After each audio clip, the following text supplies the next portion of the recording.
Good morning, class second. This is your subject Hindi literature, and we will start a new chapter 7. This is your book Avika Hindi पाठ्य पुस्तक कक्षा 2 chapter 7 और इसका नाम है रंगों का त्योहार होली।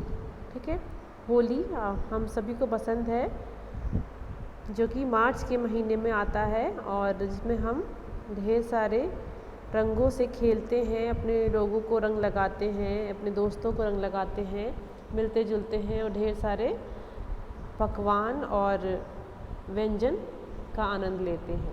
ठीक है, तो रंगों का त्योहार होली। रंगों का त्योहार होली हिंदुओं का प्रसिद्ध त्योहार है। ठीक है, हम सभी जानते हैं हिंदुओं का प्रसिद्ध त्योहार है। ये त्योहार फाल्गुन मास, मतलब कि मार्च को हम हिंदी के कैलेंडर आप देखेंगे तो उसमें दिखाई देगा फाल्गुन मास की पूर्णिमा को। ठीक है, जिस दिन पूर्णिमा होती है, जो फुल मून होता है, जिस रात को जिस मतलब दिन को, उसी दिन ये होली का त्यौहार मनाया जाता है। ठीक है, पूर्णिमा को होलिका दहन के अगले दिन धूमधाम से मनाया जाता है। ठीक है, जिस दिन पूर्णिमा होती है उस रात हम होलिका दहन करते हैं, उसके अगले दिन होली सेलिब्रेट करते हैं। ठीक है, होली के संबंध में एक प्राचीन कथा बहुत प्रसिद्ध है। ठीक है, प्राचीन काल में भारत में हिरण्यकश्यप नाम का एक अत्याचारी राजा रहता था। ठीक है, होली जो है कि क्यों मनाते हैं, इसके पीछे एक स्टोरी है जो कि आपकी बुक में दी हुई है कि भारत में एक प्राचीन काल में हिरण्यकश्यप नाम का राजा रहता था। वो ईश्वर में विश्वास नहीं रखता था। वो कैसा इंसान था? नास्तिक था, मतलब ईश्वर में विश्वास नहीं रखता था। और उसका एक पुत्र था जिसका नाम प्रहलाद था। प्रहलाद अभी बालक ही था। वो भगवान विष्णु का बहुत बड़ा भक्त था। ठीक है, वो कैसा था? वो भगवान विष्णु पर विश्वास रखता था। मतलब जो पिता था वो नास्तिक था, बट जो बेटा था वो आस्तिक था। आस्तिक मतलब भगवान पर भरोसा रखने वाला। पिता को उसकी विष्णु भक्ति पसंद नहीं थी। उसके पिता को ये नहीं पसंद था। उसने प्रहलाद को विष्णु भगवान की भक्ति करने से मना किया, पर प्रहलाद पर इसका कोई असर ना हुआ। प्रहलाद का भक्ति भाव दिन प्रतिदिन बढ़ता ही गया। पिता के मना करने के बाद भी प्रहलाद जो था वो भगवान विष्णु की उपासना करता गया। और पिता ने दंड देने के लिए प्रहलाद को पहाड़ से नीचे गिराया, सागर की लहरों में फेंका, पर वो भगवान की कृपा से हमेशा बच गया और उसे कोई कष्ट नहीं पहुंचा। उसके पिता ने अपने पुत्र को मारने की बहुत बार चेष्टा की, लेकिन वो हर बार जो था प्रहलाद बच गया ना।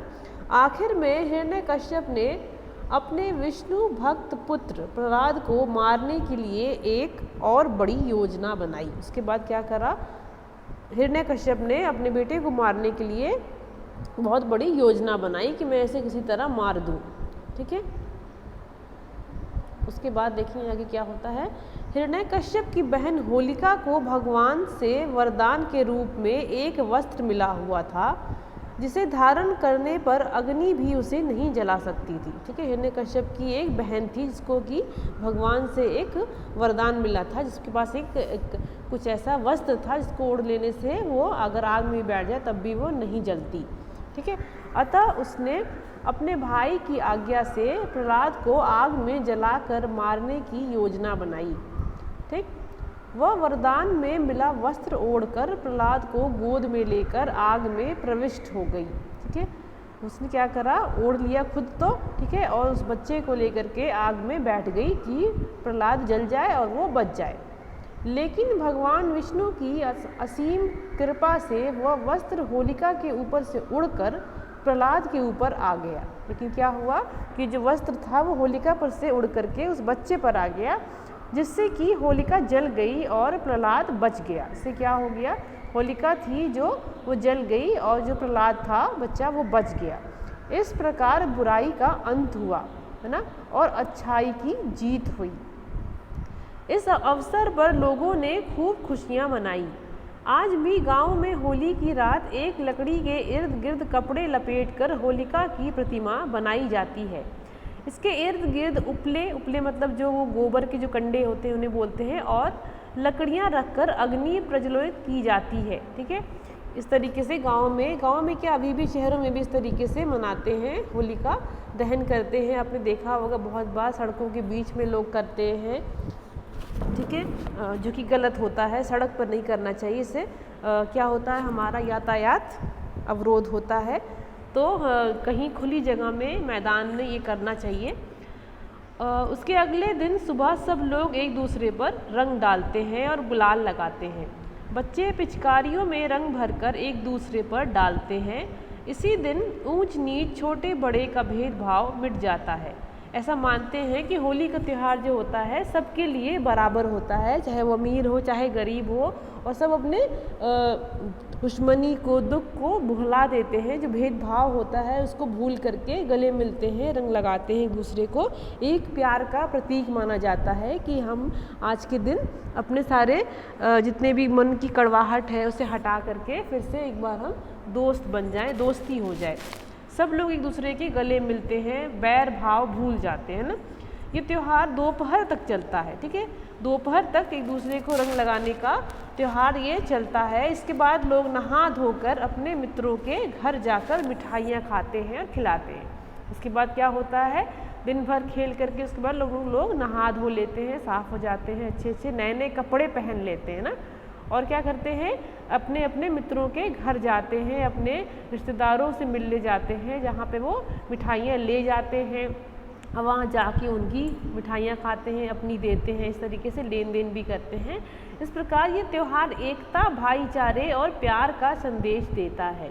ठीक है, ये जो होली त्यौहार जो होता है एकता और भाईचारे का संदेश देता है। इसके दिन ऐसा नहीं है कि इस त्यौहार को बस हिंदू ही मनाते हैं, इस त्यौहार को मुसलमान भी मनाते हैं, ईसाई भी मनाते हैं, पंजाबी भी मनाते हैं। तो ये त्यौहार सबका है, क्योंकि सभी लोग इसमें, भाईचारा तो तभी होगा ना कि जब अलग अलग धर्म के भी लोग एक ही त्यौहार को मिलकर मनाएंगे ना, तभी तो एक प्यार का संदेश जाएगा, भाईचारे और एकता का संदेश जाएगा, है ना। तो ये त्यौहार जो होता है सब कोई मनाते हैं। उसी तरीके से आपका दिवाली भी होता है, क्योंकि होता तो हिंदुओं का त्यौहार है लेकिन सभी मनाते हैं, पूरा देश मिलकर मनाता है, तभी तो एकता और भाईचारा समझ में आएगा ना। तो इस कहानी से हमें क्या सीख मिलती है कि हमें कभी किसी का बुरा नहीं सोचना चाहिए, बल्कि सबकी भलाई करनी चाहिए। ठीक है, क्योंकि अगर आप अपने मन में बुराई रख करके, अगर आपके पास कितना भी अच्छा वरदान मिला हो आग में ना जलने का, लेकिन अगर आपके मन में किसी के प्रति बुराई है तो क्या होगा, वो बुराई आपकी जो आपके वरदान मिला है वो आपके लिए ही अभिशाप बन जाएगा, है ना। क्योंकि जो इंसान अच्छा होगा उसके साथ कभी बुरा नहीं होता। भगवान कभी किसी अच्छे इंसान के साथ बुरा नहीं होने देते, और बुरे इंसान के साथ अच्छा नहीं होता। ठीक है, कभी ना कभी उसे सबक जरूर मिलता है। ठीक है, तो ये था आपका चैप्टर 7 रंगों का त्यौहार होली। ठीक है, इसके आगे की एक्सरसाइज जो है हम नेक्स्ट वीडियो में करेंगे। So thank you so much students for listening.